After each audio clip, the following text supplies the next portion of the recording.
Hello, friends. Welcome back to this YouTube channel. And today I'm here to present another interesting topic. And this is definitely going to give you a lot of bulb-on moments. All of us have heard about compounding interest, but today I'm going to break the myth that most financial advisors use when they describe what is compounding interest. So let's deep dive and let's remove all the hype around the word compounding. So, let me first make it very clear that I'm not saying anything that is like compounding is fake or compounding does not work.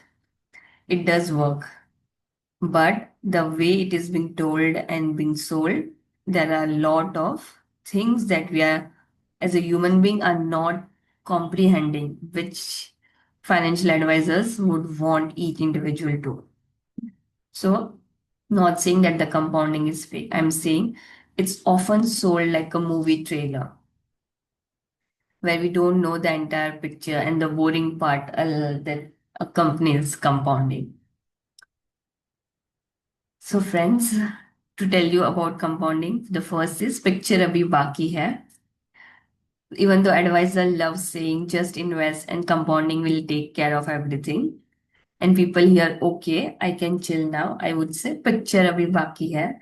The compounding picture is also baki. And the missing scene of this picture is what I'm going to bring in front of you.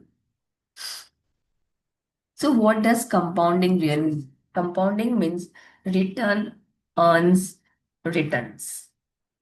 So, it's like a snowball rolling continuously, small at first and then bigger, bigger, bigger. But here's the part that we don't emphasize enough, that compounding needs time, it needs consistency, and it also needs what we call not messing it up. Compounding is like cooking. If you keep opening the lid every 2 minutes, you get steam and stress and not the cooked food. So same thing, you have to allow compounding do its work on its own. So why compounding gets oversold? Because compounding is an easy motivation story. But the oversimplification part of compounding, it ignores a lot of ground realities like inflation, taxes, fees, bad behavior, market volatility, wrong products. The question is not, is compounding true? The question is, are you applying compounding correctly? So, let's understand the wrong ways the compounding is being sold or lied or not correctly interpreted. The first mistake when it comes to talking about compounding is they talk returns and not the saving rate. So most people think I need best return, but the biggest driver in life is how much you save. So if you invest 1000 a month with 15% return, you would get X amount, suppose.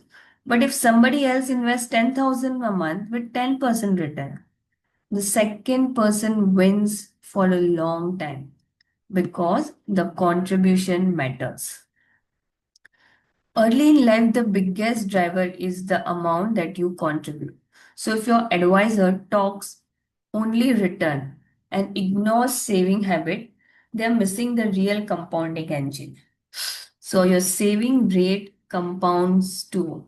That's the fact about compounding. Now let's discuss about second mistake. Is that they assume steady return like fixed deposit.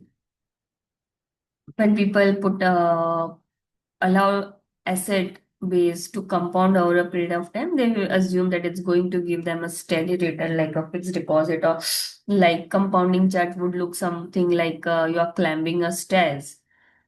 But the reality is compounding often shown with smooth charts like a staircase. The real market looks like a heartbeat, up, down, up, down, up, down. If you're not emotionally prepared for volatility, you will quit at worst time. So compounding fails not because it does not work, but because you did not stay invested long enough. Now let's understand the reality. People want compounding with zero volatility. And that's like wanting a Bollywood blockbuster movie with zero drama.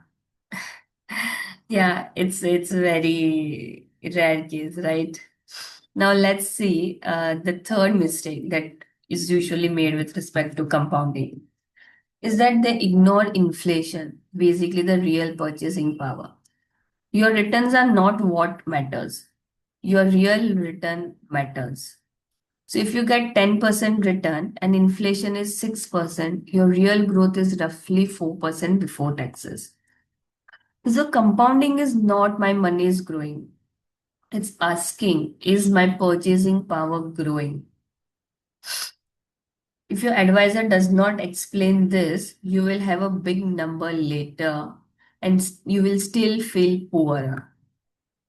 So understand the dynamics around compounding, whether it is helping you grow your purchasing power.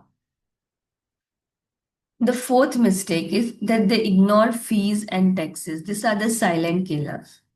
Fees and taxes basically reduce your compounding return. Even small fee become big over time, and frequent buying and selling triggers taxes and friction.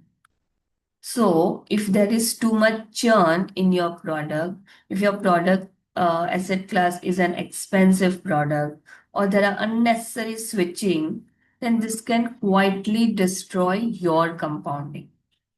So, take into consideration fees and taxes also while understanding the compounding parameter. Because overtrading is like taking a two-step backward. Overtrading is like taking two steps forward and one step backward. So while you are paying brokerage for the privilege, you are still not moving forward at the pace that you want to move forward. Now let's discuss another mistake around compounding. Is like believing time fixes bad product. This is important. Time is powerful, but time does not fix a bad product. Because high cost policies are sold as investment, which means your cost is still high. Random thematic fund are bought at peak hype, which means you are entering at a high valuation. The concentrated bets are disguised as smart. This is not a magic that will give you multiples return. Compounding works best on good asset plus good behavior. Time is not a magic eraser. So first you have to identify a good asset class, then a good product in that asset class, and then allow that product to compound over a period of time without disturbing it. If any of the parameter like the has an incorrect asset class or the timing of buying a product in that asset class is not correct, the time will not erase this mistake. It will compound these mistakes also. So let me bring to you a four-part compounding formula. So and this will help us break myth around compounding. The real compounding formula is saving rate, how much you invest, time, years in the market, behavior, basically staying invested and not panicking. Low friction, reasonable fees, minimal churn, and tax efficiency. If one part of this four-part compounding formula breaks, compounding becomes the myth in your life. So when you start to think about compounding, all of these factors are important to be considered. Now let's devise a system around compounding. So the boring becomes an effective, and this helps you to enjoy your money. So to make compounding real and to make, if you want your money to work under principles of compounding, first Build an emergency fund so you don't sell during emergency. Automate SIP on your salary day. Keep a diversified core portfolio. Avoid frequent switching. Review monthly, though not daily. Increase SIP when income increases. Compounding will work if you follow this principle, and this will make your compounding real. Compounding loves boring people. So if your investing strategy needs daily excitement, you need to buy a cricket pass. Do not touch your portfolio. Cricket will give you all the excitement, but let the compounding do its work. Yes, I would say compounding is real, but it's not a shortcut. Compounding will reward when there's consistency, when there's patience, there's low friction, and there is an emotional control. If any of these parameters are not in line, then compounding will not work. Say the picture of compounding is still not complete. Picture abhi baki hai mere dost. But only if you stop interrupting your story with panic selling and random switches, your compounding will work. If you're confused about compounding, then please drop a comment in comment section below. Or if you are confused about any market terminologies or how to do investment, please drop a comment. If your friends does not have clarity about what compounding means and how it works, please share this video with him or her. Lastly, let me know your views in the comment section below. How did you feel the realities of compounding and how do you plan to make shift in your investment plan learning this fundamental of compounding? Let me know in comment section below. I love reading each of those comments.